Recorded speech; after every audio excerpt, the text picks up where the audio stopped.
নাড়িয়ে নাড়িয়ে বেলকুমড়িয়া বাটকে মাছের ঝোল, নাড়িয়ে গেছে পাট কাটফের এক ডাবি দিয়ে তোল।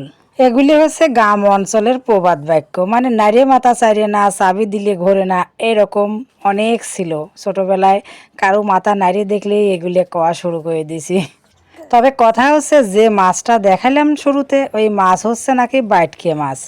আমি এর আগে খাইছি কিনা আমার মনে পড়তেছে না, তো অনেক স্বাদের মাছ নাকি, তাই সে আনিছে। আমি যখনই ছাদে আসি বাবলা পাশে আসে, ওই জন্য আমার হাসি পাচ্ছিল। আর এই মরিচ গাছটায় মরিচ ধরা শুরু করে দিয়েছে, কী করে আমি টবের থেকে এখন তুলে ফেলাই কন তো। বেল গাছটায় কিন্তু অসংখ্য পাতা হয়েছে, খুবই ভালো লাগতেছে। আর গাঁদা ফুলগুলো অনেক ফুল দিছে এবছরে, 3টে গাছে এত ফুল দিছে, আমার পূজা হয়ে গেছে। যাই হোক, এখন কিন্তু ফুল আর ভালো নাই, নষ্ট হয়ে যাচ্ছে। আসলে গরমে গাঁদা ফুল থাকে না। এই দেখেন বাবলা বিভিন্ন ধরনের ঘাস খায় বেড়াচ্ছে সে, ইদানিং সে সেই ঘাস খায়। গরু ছাগলও মনে হয় অত ঘাস খায় না, ও যেভাবে ঘাস খাওয়া শুরু করেছে। আসলে সমস্যা হয়েছে, বিড়াল কুকুররা নাকি ঘাস খাইলে ওরে পেটের সমস্যা হয়। তো মাঝে মাঝে বোঝাও যায় অবশ্য। বাসায় আজ আবার দিদুন আইছে, আমারে তো সেই খুশি। এই যে আসি দিদুন, দাঁড়াও ফুল নিয়ে আসি। সেই খুশি লাগে আমারে বাসায় যখন দিদুন আসে। গত বছরও ছাদে এত তুলসী গাছ ছিল যে আমি তুলসী গাছ টবের থেকে সরায় সমুরই পাচ্ছিলাম না। এবছরে তুলসী গাছই নাই, মাত্র 2টা গাছ এখন ছাদে। আর তুলসী পাতার বড়ই অভাব হয়ে গেছে।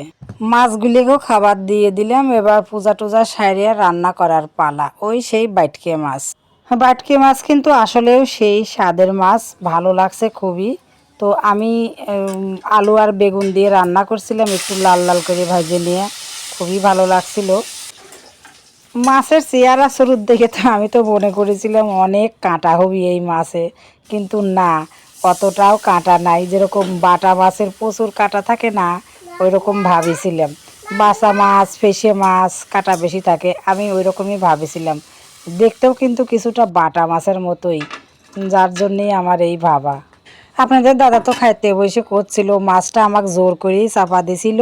তো ভালোই তো স্বাদ, পারলে পরে আর একদিন আবার আনবো নে, বুঝছেন। তো আমি এই বাটকি মাছ আলু আর বেগুন দিয়ে চাকচাকানিয়ে ঝোল করছি, মানে বেশি ঝোল দেই নেই। আর একটা সবজি রান্না করছি, আর আলু আর করলা ভাজি করছিলাম।